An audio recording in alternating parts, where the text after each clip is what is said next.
नमस्कार दोस्तों, स्वागत है आप सभी साथियों का एक स्मार्ट स्टडी पर। साथियों, यूपी पुलिस कांस्टेबल एग्ज़ाम 2026 जिनका पेपर अभी 8 जून, 9 जून और 10 जून को पेपर है। और यूपी पुलिस कांस्टेबल एग्ज़ाम 2026 के लिए आज की इस वीडियो में पूरे 100 क्वेश्चंस देखेंगे, जो कि यूपी पुलिस कांस्टेबल के प्रीवियस ईयर्स क्वेश्चंस हैं और कुछ क्वेश्चन एक्सपेक्टेड है जो कि इस बार आपसे पूछे जा सकते हैं। तो ये क्लास बड़ा ही इंपॉर्टेंट है, आपको ज़रूर देखना चाहिए कि उत्तर प्रदेश पुलिस कांस्टेबल में किस टाइप का क्वेश्चन आपसे पूछा जाता है। बड़ा ही इंपॉर्टेंट ये सेशन है, तो कंप्लीट आपको देख लेना है। तो चलिए बिना देरी किए हुए क्लास को शुरू करते हैं, देखते हैं क्वेश्चंस। सभी से रिक्वेस्ट है, वीडियो को एक लाइक जरूर करिएगा। क्लास पसंद आए तो अपने दोस्तों के साथ जरूर शेयर करना। पहला सवाल है, व्यापक परमाणु परीक्षण प्रतिबंध संधि का मुख्य उद्देश्य क्या है? देखिए, व्यापक परमाणु परीक्षण प्रतिबंध संधि का मुख्य उद्देश्य क्या है?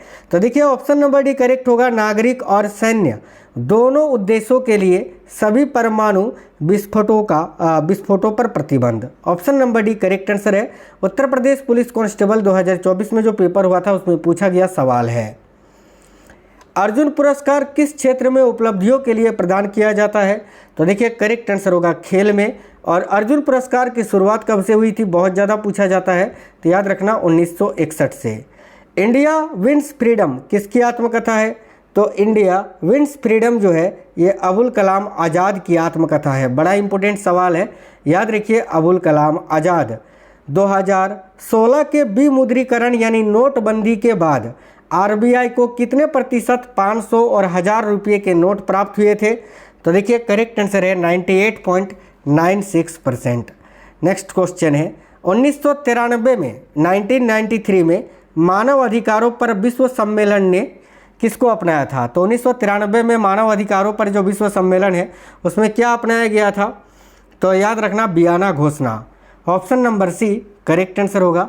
किस संवैधानिक संशोधन अधिनियम ने लोकसभा और राज्य विधानसभाओं में अनुसूचित जातियों और अनुसूचित जनजातियों के लिए सीटों के आरक्षण को बढ़ाया?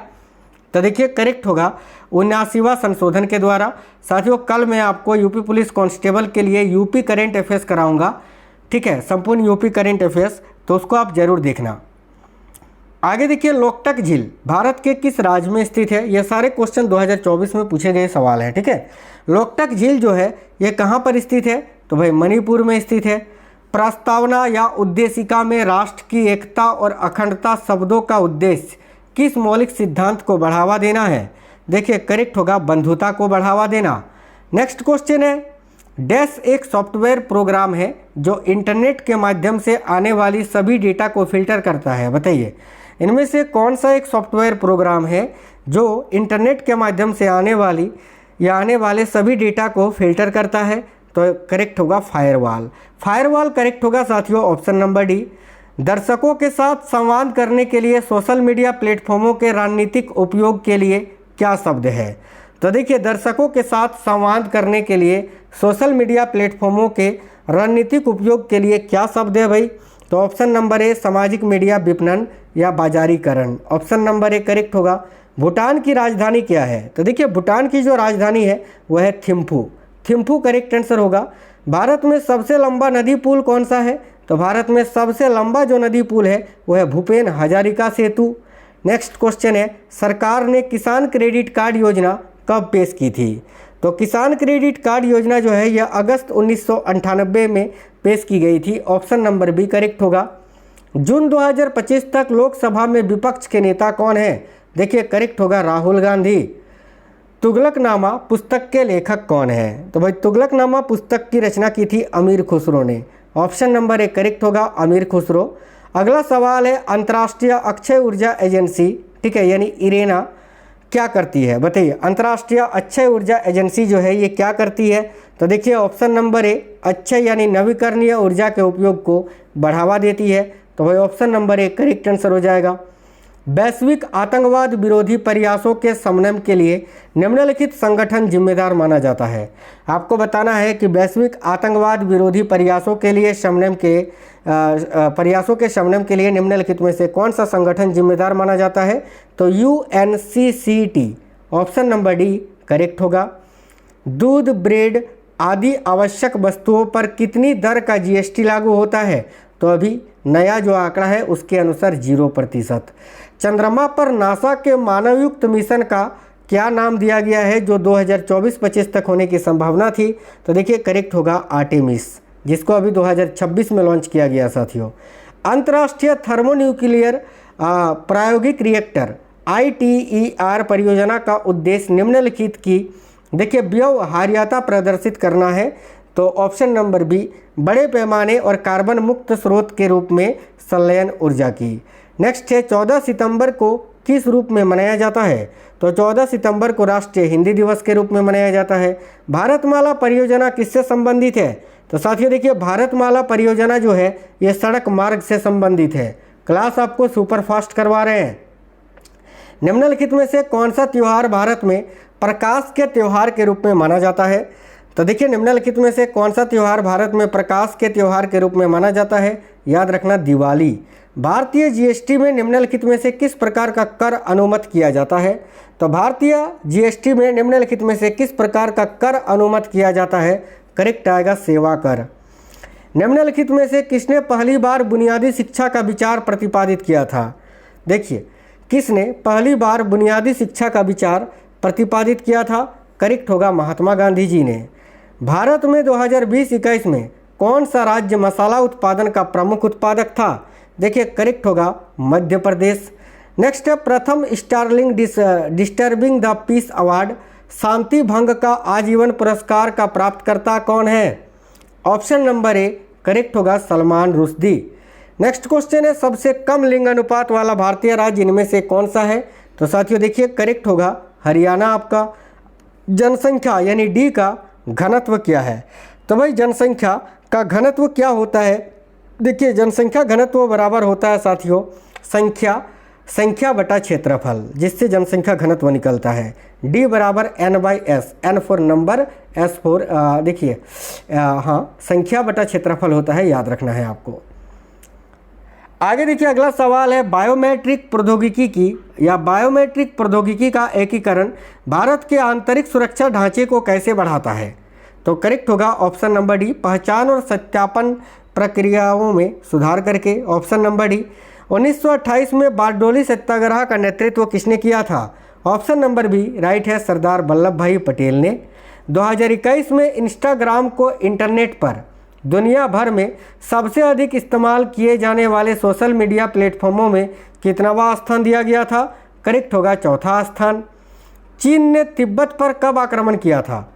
तो चीन ने तिब्बत पर 1950 में आक्रमण किया था। इसके बाद जो है ना 23 मई 1951 को देखिए इसके बाद 23 मई 1951 को तिब्बत को चीन का हिस्सा बनाने वाले विवादित 17 सूत्री समझौते पर हस्ताक्षर किए गए।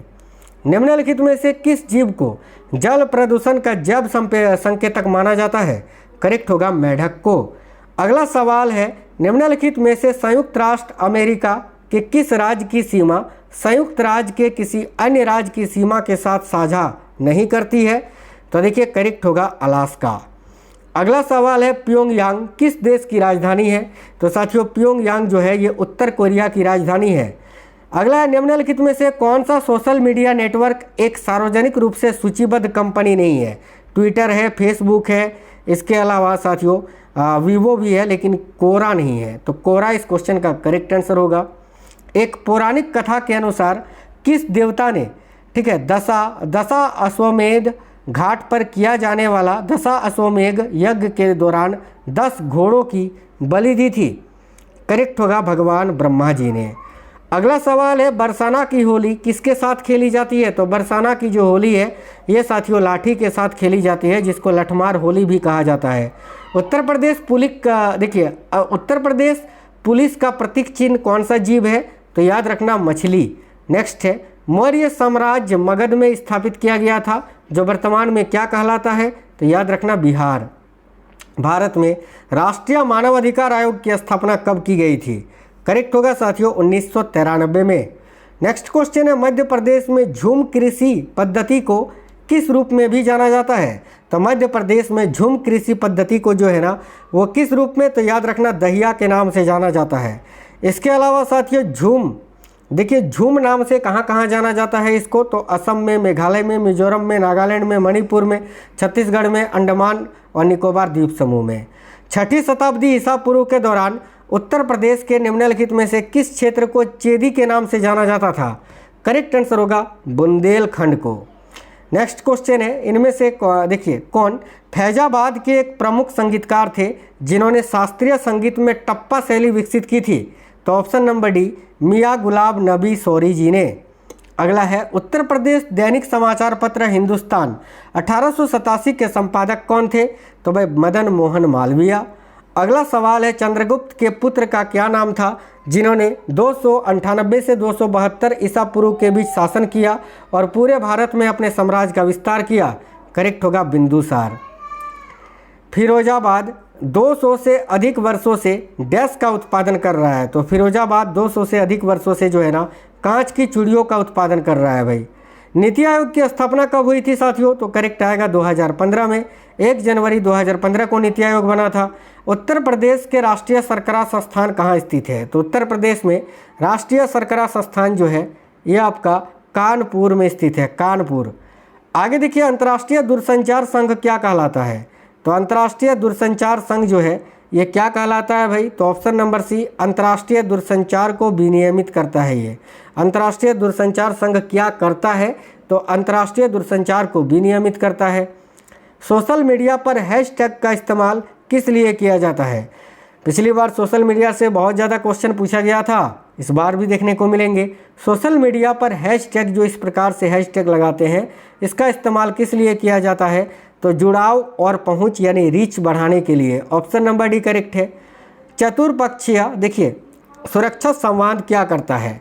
तो भाई देखिए करेक्ट होगा ऑप्शन नंबर सी सुरक्षा उद्देश्यों के लिए समुद्री सहयोग बढ़ाना या बढ़ाता है। ऑक्सीजन की खोज किसने की थी? तो जोसेफ प्रिस्टले ने।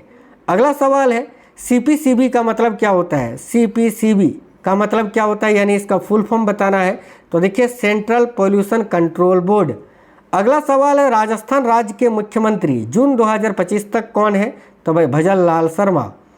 अनुसंधान में डबल ब्लाइंड अध्ययन का उपयोग करने का मुख्य लाभ क्या है? अनुसंधान में डबल ब्लाइंड अध्ययन का उपयोग करने का मुख्य लाभ क्या है? तो देखिए ऑप्शन नंबर डी करेक्ट होगा। यह शोधकर्ता के पूर्वाग्रह को दूर करता है। निम्नलिखित में से किसे कोशिका का पावर हाउस कहा जाता है? याद रखना माइटोकॉन्ड्रिया को। अगला सवाल है, लार्ज सिनोप्टिक सर्वे टेलीस्कोप का मुख्य कार्य क्या है? देखिए करेक्ट होगा डार्क एनर्जी और डार्क मैटर का अध्ययन करने के लिए। पुस्तक डिस्कवरी ऑफ इंडिया किसके द्वारा लिखी गई थी? करेक्ट होगा पंडित जवाहरलाल नेहरू जी के द्वारा।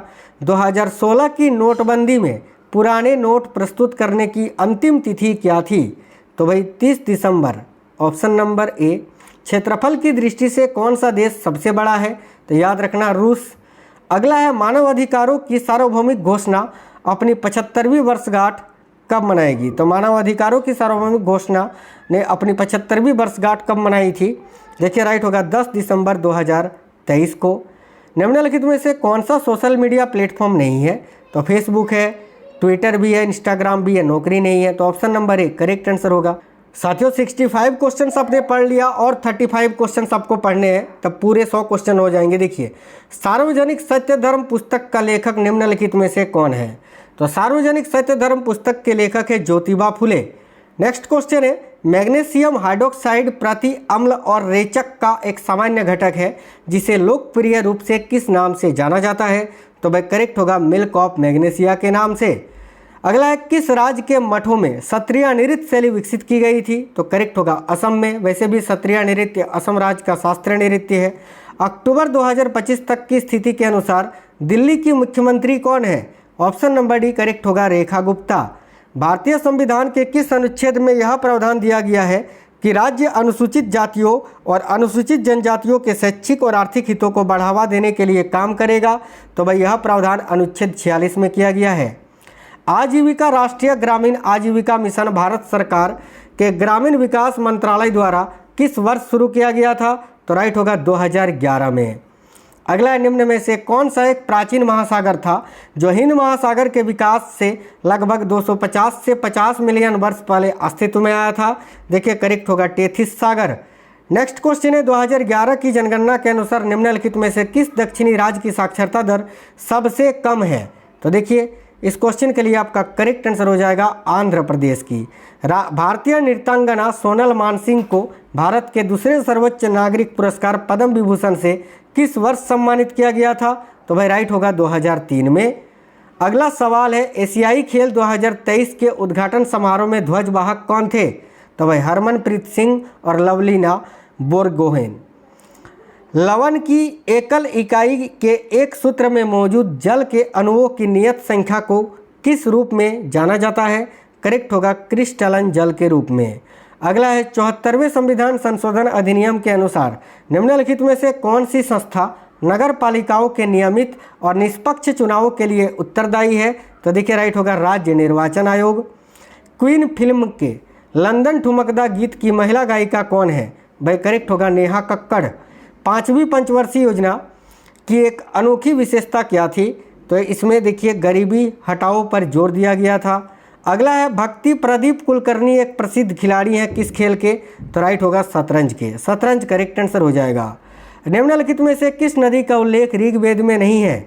तो ऋग्वेद में सरस्वती, यमुना, सिंधु का उल्लेख है, कृष्णा नदी का नहीं है। तो option number B correct answer होगा। किस संदर्भ में सभी पंचवर्षीय योजनाओं का लक्ष्य समृद्धि यानी ग्रोथ था? तो देखिए करेक्ट होगा देश की वस्तु और सेवा उत्पादन क्षमता की वृद्धि की दृष्टि से। असमिया कैलेंडर के अनुसार नए वर्ष का प्रारंभ फसल कटाई ऋतु की शुरुआत के साथ होता है, जिसे डैश बिहू के नाम से भी जाना जाता है। इसको बोहाग बिहू के नाम से भी जाना जाता है, याद रखना। भारत के 25वें मुख्य चुनाव आयुक्त कौन है? तो भाई याद रखना राजीव कुमार। और 26वें कौन है अभी? तो ज्ञानेश कुमार। ग्राहकों को वस्तुएं एवं सेवाएं खरीदने की क्षमता कहां से प्राप्त होती है? तो भाई करेक्ट होगा आय से, इनकम से। प्रधानमंत्री आवास योजना शहरी 2.0 के तहत EWS परिवारों के लिए वार्षिक आय का पात्रता मानदंड कितना है?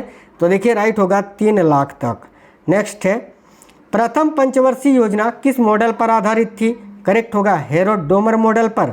महात्मा गांधी राष्ट्रीय ग्रामीण रोजगार गारंटी अधिनियम में नामांकित व्यक्तियों को कितने दिनों का कार्य यानी रोजगार मिलता है? तो यहाँ आपका करेक्ट होगा 100 दिनों का। बेगम अख्तर को कौन सी उपाधि दी गई थी? देखिए करेक्ट होगा गजलों की रानी की उपाधि।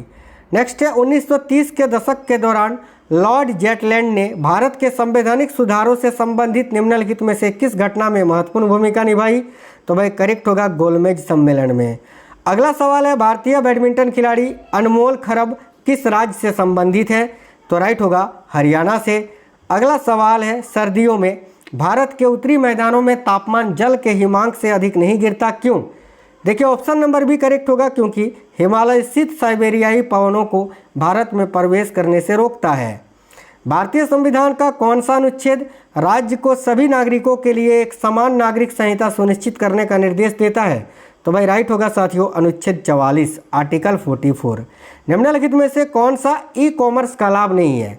ई कॉमर्स का लाभ ग्राहक सेवाओं में कमी, ठीक है, ये तो लाभ है। उत्पादों का सीमित विकल्प, विस्तृत बाजार पहुंच, ठीक है। कौन सा लाभ है पूछा है, तो ये सब तो नहीं है। ऑप्शन नंबर सी है विस्तृत बाजार पहुंच, ठीक है। राज्यश्री सिरके को किस नृत्य शैली में उनके योगदान के लिए संगीत नाटक अकेडमी पुरस्कार से सम्मानित किया गया है? तो करेक्ट होगा कथक नृत्य के लिए। अंतर्राष्ट्रीय मिलेट वर्ष 2023 संयुक्त राष्ट्र ने वर्ष किस वर्ष को घोषित किया था? तो राइट होगा 2023 को ही भाई। ऑप्शन नंबर डी करेक्ट है। हर्यक राजवंश के किस शासक ने अपने आसपास के कई महत्वपूर्ण और शक्तिशाली राज्यों जैसे कौशल, काशी और बज्जी पर कब्जा कर लिया था? तो राइट होगा अजातशत्रु ने। देखिए आधारिकाई, ठीक है, यानी वेसल बॉडीज और तारक केंद्र लगभग एक जैसी सूक्ष्म संरचना को दर्शाते हैं। निम्नलिखित में से कौन सा कथन उन्हें एक दूसरे से अलग करता है? तो देखिए ऑप्शन नंबर डी कि तारक केंद्र में दूरस्थ उपांग होते हैं, लेकिन आधारिकाय में ऐसे उपांग नहीं होते हैं। भारतीय संविधान का अनुच्छेद 165 निम्नलिखित में से किसकी नियुक्ति से संबंधित है?